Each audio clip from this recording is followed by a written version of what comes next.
Shalom, salam sejahtera buat kita semua, dimanapun kita berada saat ini. Kami mengucapkan selamat ulang tahun kelahiran dan selamat ulang tahun pernikahan buat Bapak Ibu Saudara yang berulang tahun hari ini.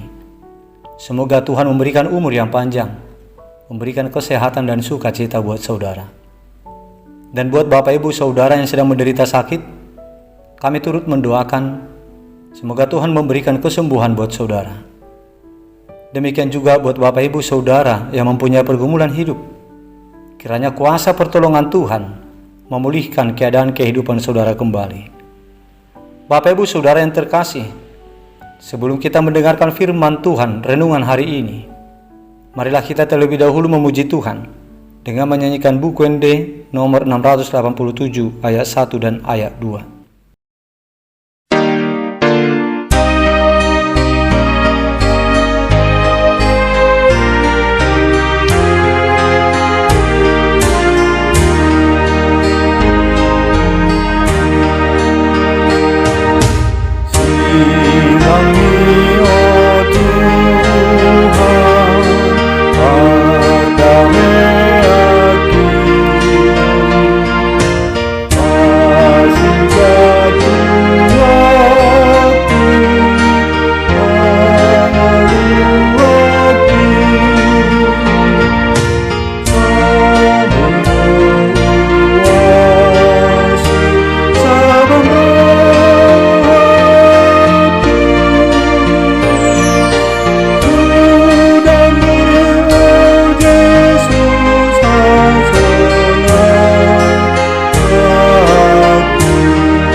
Kasih karunia dan damai sejahtera dari Allah Bapa kita dan dari Tuhan Yesus Kristus menyertai saudara. Amin. Bapak Ibu Saudara yang terkasih, firman Tuhan renungan untuk kita hari ini tertulis dalam kitab 1 Korintus pasal 1 ayat 18 yang berkata demikian. Sebab pemberitaan tentang salib memang adalah kebodohan bagi mereka yang akan binasa. Tetapi bagi kita yang diselamatkan, pemberitaan itu adalah kekuatan Allah. Demikian isi firman Tuhan.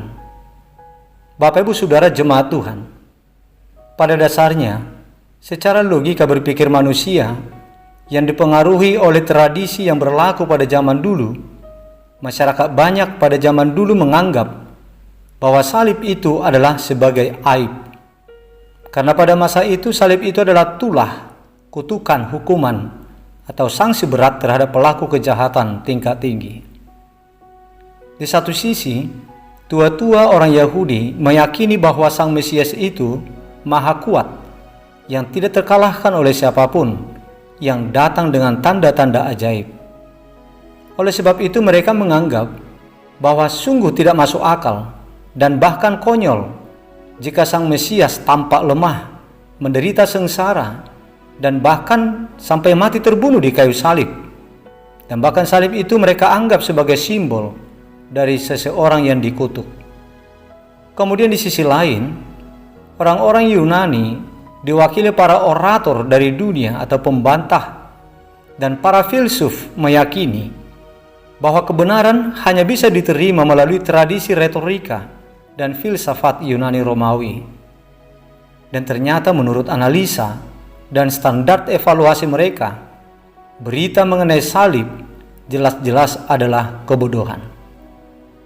Jadi karena pengaruh pemahaman yang seperti itu, maka saat orang yang tidak percaya mendengar berita tentang salib, mereka selalu tertawa dan menganggapnya sebagai kebodohan yang tidak masuk akal. Bapak Ibu Saudara jemaat Tuhan, di reruntuhan kota tua Roma, ditemukan sebuah coretan dinding atau grafiti yang diyakini berasal dari tahun 200-an Masehi. Dalam coretan tersebut tertulis, Alexamenos menyembah Tuhannya. Dan di dekat tulisan tersebut, terdapat gambar Alexamenos yang sedang menyembah, dan yang disembahnya adalah seseorang yang disalibkan dalam sosok manusia berkepala keledai. Itu merupakan olok-olok yang cukup umum pada saat itu kepada para pengikut Yesus. Ejekan ini disampaikan kepada orang Kristen saat itu, karena umat Kristen menyembah Tuhan yang disalib dan mati karena tuduhan sebagai pelaku kejahatan. Sebab saat itu, hanya pelaku kejahatan tingkat tinggilah yang dijatuhi hukuman salib. Tidak heran jika Marcus Fronto, ahli retorika Roma di abad kedua, menyimpulkan bahwa kekristenan adalah kepercayaan dari orang-orang yang bodoh dan yang mudah ditipu. Jemaat Tuhan yang terkasih, begitulah tanggapan orang-orang yang tidak menerima, yang tidak percaya kepada Tuhan Yesus, yaitu mereka-mereka yang mengacu kepada logika berpikir manusia memahami jalan dan karya Tuhan. Namun demikian jemaat Tuhan, meskipun banyak orang-orang Yahudi, Tuhan Yesus yang mati di kayu salib itu dianggap sebagai batu sandungan. Dan untuk orang-orang yang tidak percaya kepada Tuhan Yesus Kristus, yang bukan Yahudi, menganggap bahwa Yesus Kristus yang mati di kayu salib adalah suatu kebodohan. Tetapi bagi kita yang dipanggil, baik orang Yahudi maupun orang bukan Yahudi, bagi kita justru Kristus yang mati di kayu salib itulah kekuatan dan hikmat Allah untuk menyelamatkan kita dari hukuman Allah karena dosa kita. Memang benar, salib itu adalah kutuk, aib, hukuman berat terhadap para penjahat, pelaku kejahatan tingkat tinggi. Karena kebenaran yang demikian itulah, makanya Tuhan Yesus mengambil alih hukuman itu, menggantikan kita sebagai terdakwa untuk memikul hukuman yang berat karena dosa kita. Jadi sesungguhnya justru tepatlah jika dikatakan Tuhan Yesus Kristus sebagai juru selamat manusia, karena dialah yang telah menggantikan kita untuk memikul penderitaan di kayu salib, untuk memikul penderitaan atas hukuman Allah karena dosa-dosa kita. Dan itu sudah jauh-jauh hari dinubuatkan oleh Tuhan Allah dengan berkata, tetapi dia tertikam oleh karena pemberontakan kita. Dia diremukkan oleh karena kejahatan kita. Ganjaran yang mendatangkan keselamatan bagi kita ditimpakan kepadanya. Dan oleh bilur-bilurnya kita menjadi sembuh. Yesaya 53 ayat 5. Oleh sebab itu jemaat Tuhan, hendaknya iman percaya kita kepada Tuhan Yesus semakin teguh dan kokoh sampai akhir hidup kita, supaya buah penyelamatan yang telah dikerjakan oleh Tuhan Yesus itu pada pengorbanannya di atas kayu salib dapat kita rasakan kelak di dalam kehidupan yang kekal di sorga. Amin. Marilah kita berdoa. Bapa di sorga, Bapa yang baik yang kami muliakan di dalam nama Yesus Kristus Tuhan kami. Puji syukur dan terima kasih kami sampaikan kepadamu ya Bapa, atas segala kasih dan kepedulianmu serta berkat-Mu yang Kau berikan kepada kami hingga pada saat ini.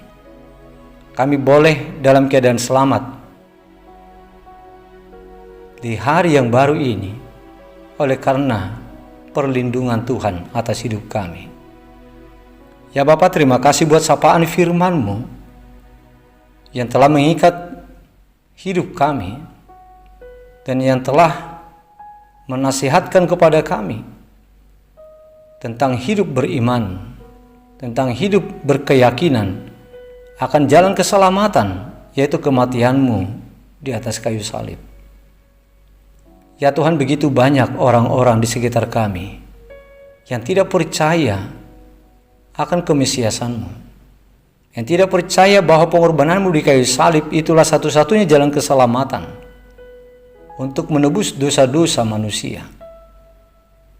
Oleh sebab itu ya Tuhan, kami berharap dan memohon kiranya Tuhan berkenan untuk menguatkan iman percaya kami kepadamu. Dan janganlah satupun dari antara kami yang bimbang, yang ragu, dan jangan satupun dari antara kami yang meninggalkan iman kami kepadamu ya Tuhan. Karena kami sangat berharap sampai akhir hidup kami menjadi orang yang setia, meyakini dan mempercayai Tuhan sebagai Juru Selamat. Bapa di sorga, kami memohon berkat-Mu, campur tangan-Mu atas hidup saudara-saudara kami umat jemaat-Mu yang sedang sakit saat ini. Mohon uluran tangan-Mu atas mereka Tuhan, untuk menyembuhkan mereka. Berkatilah segala perawatan pengobatan yang mereka terima, supaya semua pengobatan dan perawatan yang mereka terima itu mengandung kuasa dan tentunya akan memberikan kesembuhan kepada mereka.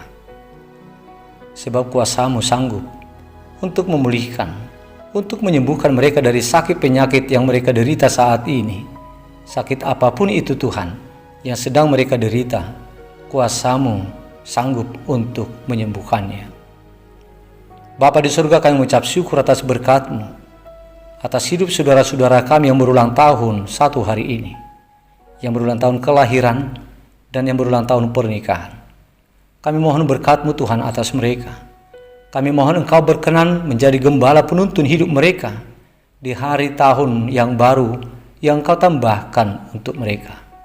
Biarlah kiranya Engkau berikan umur yang panjang, kesehatan dan sukacita kepada mereka. Ya Bapa, kami serahkan seluruh hidup kami kepadamu. Kami serahkan pergumulan kami Tuhan kepadamu. Kami mohon pertolongan-Mu atas segala pergumulan-pergumulan yang sedang kami alami saat ini di dalam kehidupan kami. Bebaskan kami Tuhan, luputkan kami dari segala kesesakan hidup yang sedang menimpa hidup kami. Bapa di sorga, kami mohon Engkau berkati segala usaha pekerjaan yang kami lakukan hari ini.